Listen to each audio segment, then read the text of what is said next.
Sup nerds, I'm Tom, and I've got a special guest in the studio with me today. It's... Ray. Did you just put your thumb up?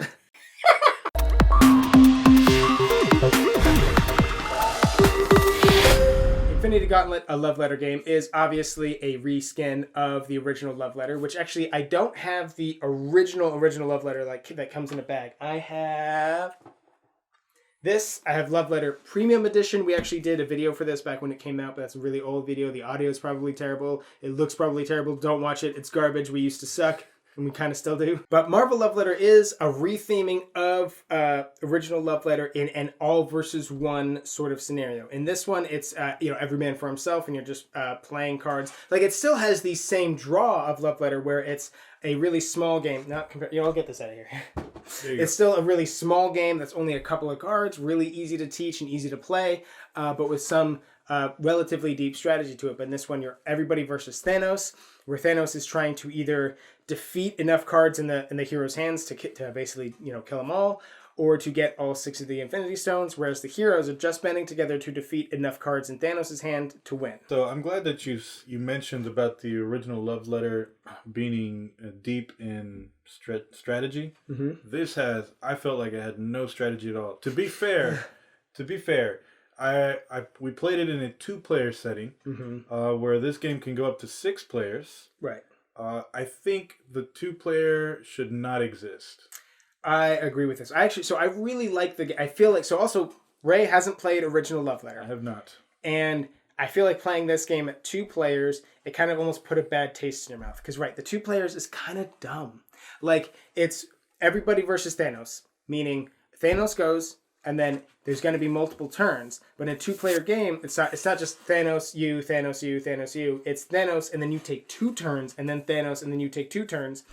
So, the coordinating with the other players and the other heroes at the table isn't really there. Where, you were able to do this where I'm going to play this card, which lets me look at a card in your hand. Yeah. And now I'm going to play this one, which lets me say a number, and if you have that number, it gets defeated. That's, Yeah, so I've got here numbers 1 and 2, and I can see how this would be a challenge in a 3 or more player game, when it's just 2 people, literally, one's Thanos, and then the other person embodies the Avengers.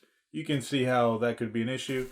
But this one card says, I'll start with number 2. This one says, choose a teammate to look at one card in Thanos' hand. Okay, so you, and you get 2 turns for the Avengers. So essentially, the second player, which was I got 2 turns back to back. So I would play this card. I would see his one card in his hand, and then I would play this card here. It would say, guess a number, defeat one card of that number in Thanos' hand. So that was an easy kill streak for me. It was very clean cut.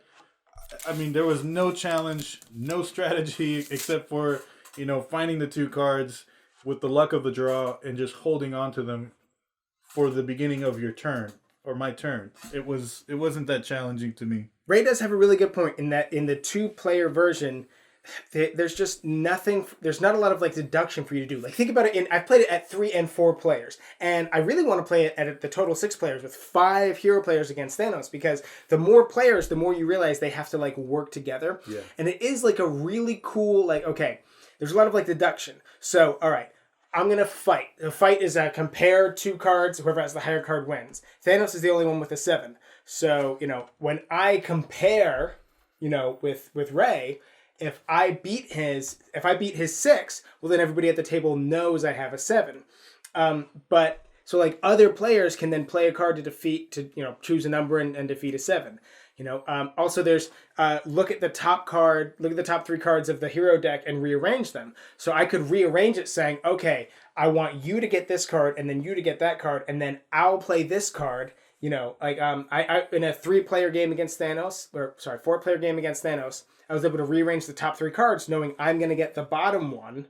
I'm going to give you this, Yeah. and then that's going to come back to me. You feel like you're playing with the other players really well. Now you're not you can't talk specifically about cards that you've seen and stuff, and that's even cooler. You have to read each other's minds and think that what you're giving the other player. Okay, I'm giving you this, and hopefully you know what to do with this card. which is like really cool. But the 2-player experience, I'm sorry, I don't feel like we should talk about it anymore though. It's just saying don't play it at 2 players. I thought it was kind of dumb, but I don't want to undersell the game because I actually really love this game. I think it might be better than original Love Letter.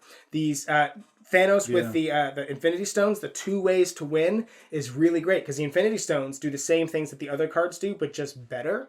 So like, you know, when you're fighting him as a hero player, you're like, if I can get rid of a stone, I'm going to get rid of it instead of just getting rid of a regular card. Right. You know, like there's a lot of depth to this game that has 20 something cards maybe, you know? Yeah, I appreciate what you just said about that.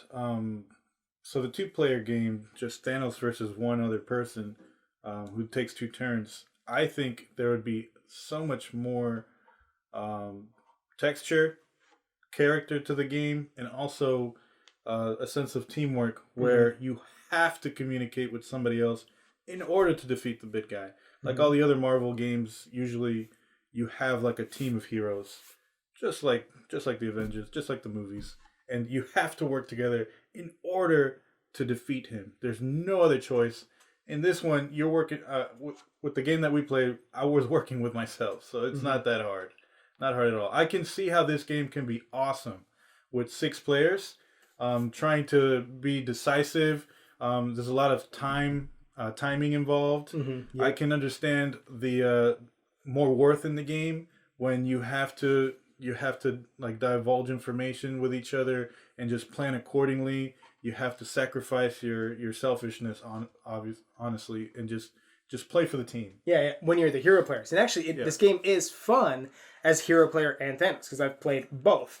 And I agree with you that it does seem like it's a more the merrier type of game. Now, granted, only having played 2, 3, and 4, I'm only being able to say that it is more the merrier when considering 2, 3, and 4. I haven't played 5 and 6, but based on my experience, I would definitely guess that 5 and 6 would be even just more epic. And also, the quality of the game is surprisingly good. You can still fit. Very nice. Yeah, you can still fit all the cards into this bag, even though they're sleeved, and you get these really nice power tokens. These are like really hard plastic. Yeah, they're really not good cheap. quality. This little tracker card, these things still fit on here on the sides, even when the game is sleeved. Like, there's a lot of good with this game. Yeah, I will say it's definitely a game where you can just pull out at a party just to buy time or just to, get along with somebody. Again, teamwork. Just to get along with somebody. Yeah, get along. You have to get along in order to do teamwork. Otherwise, you lose the game every time. It's not an easy person to defeat. Obviously, another good thing about this game, which is pretty much true for the regular Love Letter, is that it's travel size. You can just put this in your car. Probably wouldn't sleeve it at that point, especially if you live in Florida like we do, where the sleeves can actually melt in your car. I have a buddy whose copy of Mystic Veil, all the advancements have all melted together because he left it in his car. But yeah, it's travel size. It's quick. It's easy to teach. It's easy to learn. The strategy is relatively deep. Like, with the exception of the 2-player thing that we keep hammering on, I don't have really any complaints with the game, except I do think that given that this is better than regular Love Letter, I do think that the premium version of Love Letter is the best original Love Letter. You know what I mean? Like, if you're not going to get this one and you're going to own original Love Letter, you should get the premium edition if it's still available. I don't know if it is or not. If you would just trash the 2-player, I think it would just be a phenomenal game. Mm-hmm. I would definitely play this again, not only because it has the skin of Marvel, also because the sense of teamwork it gives you that belief, like in the movies, you get to really play as some of these characters. It is weird that Thor is a 3 and Captain Marvel is a 6. Yeah, I didn't like that. Thor is obviously an 8. At the 2-player, that's literally the only negative point that I have to say about it. There's literally nothing negative, nothing else about it that's negative. I mean, unless of course you just don't like quick light games, which I generally don't. Or Marvel. Yeah, well, I generally don't like. I love Marvel. I generally don't like quick light games, but for a quick light game, this is phenomenal. Now, the only thing I am waiting for is for them to finally put the X-Men into the MCU, so that we can start seeing more X-Men involved in Marvel licensed products. Because it seems like recently, 2 years, I think. Oh, hopefully, who knows. Because it seems like with all their licensed products, they're kind of staying away from X-Men a lot. They're mostly focusing on the Avengers and stuff. But like, even with like the Fox movies, some of those were Yeah, pretty the Fox dope. Days of Future Past, Logan, like come Apocalypse. on. I thought everybody says Apocalypse sucked, and I thought it was one of the best ones. I think it's like it's the best one. Other no, than I think Logan. Days of okay, well in the X-Men series, I think Days of Future Past is probably my favorite. But Apocalypse was still awesome, except for at the very end, they had all of their. I know we're just gonna talk about it. They had all their comic book accurate costumes right at the end, and I was like, it was awesome. Fantastic. That means in the next one they're gonna be wearing the comic book accurate costumes, and then they weren't. And then in stupid Dark Phoenix, which is definitely the worst of the new ones, the worst one. At least they were wearing the astonishing X-Men accurate costumes. But I was like, what the hell? Where were those costumes from the end of Apocalypse? What the hell? Anyways, we highly, highly recommend Infinity Gauntlet, a Marvel love letter game. I hope I said that name correctly. We're gonna put a purchase link to this game in the description box down below. Also in the description box down below. We're going to put a link to Game Topper as well. Look at how dope they are. It's super awesome. Also, while you're down there, you should definitely subscribe to our channel so you'll never be bored. Fact. Boom.